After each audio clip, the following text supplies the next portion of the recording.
کله مو په ربعي ژبې کې خبرې کوو نو د شی ته صیغې مو هم وي چې هغه د باب استفعال نه رسي.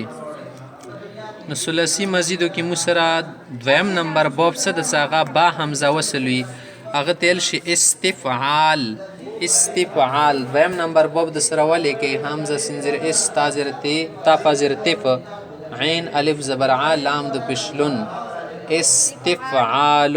استفعال دویم نمبر باب باندې دی کې وګوره حمزه ورکی د زک وتل شي با حمزه وصل استفعال دی کې د طلب ولا معنا ورکی دا دی ولا مثال دا استنصوار. استنصوار سواد سره لیکل شي بل سین سره حمزه سین زیر اس تانون زیر تن سواد الف زبر سوارا د پشرون استنصوار.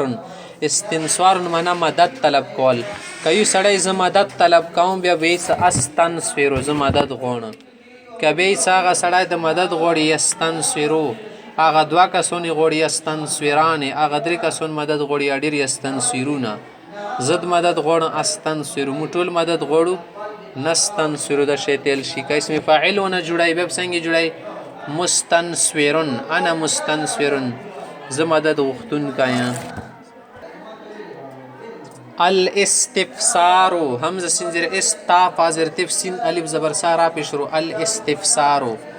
استفسار د اندی په نرسي معنی دا پختنه کول تپوس کول تل شی وشینه معلومات سلاوی سره دا شاید څنګه د چیته کې ملو شي تپوس کول تل شي استفسار.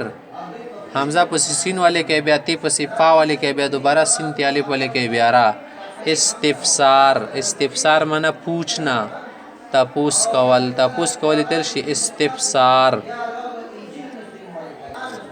دریم مثال مسر والی کوي الاستمتاع حمزه سین زیر اس تا میم زیر تم تا الف زبر تا عین پشو الاستمتاع. استمتاع معنا پیدا او چتول شینه یو شینه خوان خستل الاستمتاع پیدا او چتول خوان خستل یو سړی څه خوان خانه د غوزانو نه خوان خانه سیده یو سړی ز د وړانګو نه خوان خانه سیده نو د بیا څنګه استمتعو ز پیدا خان خوان خان د چی شنه من الرمان دی وړانګونو نه. بل مثال په سیوالی کوي استغفار.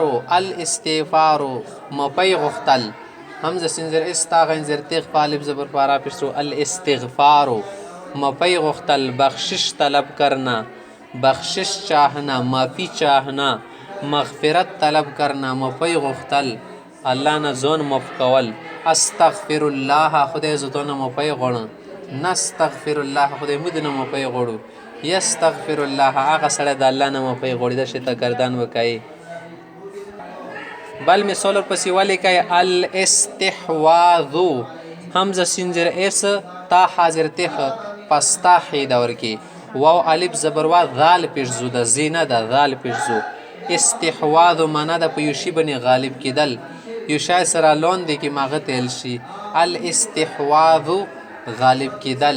قران کریم کې راغلی کنه س استحوذ علیهم الشیطان هغه بن شیطان غالب شلو گاډ واډی کړل شیطان شکړلو فطرت نه لری کړل اسلام نه لری کړل په غلطو لارو روان کو دي دل شي استحواذ. استحوذ یستحوذ دا سره د پاغه بن شکیږي ور غلیبیږي لاندې کړای دا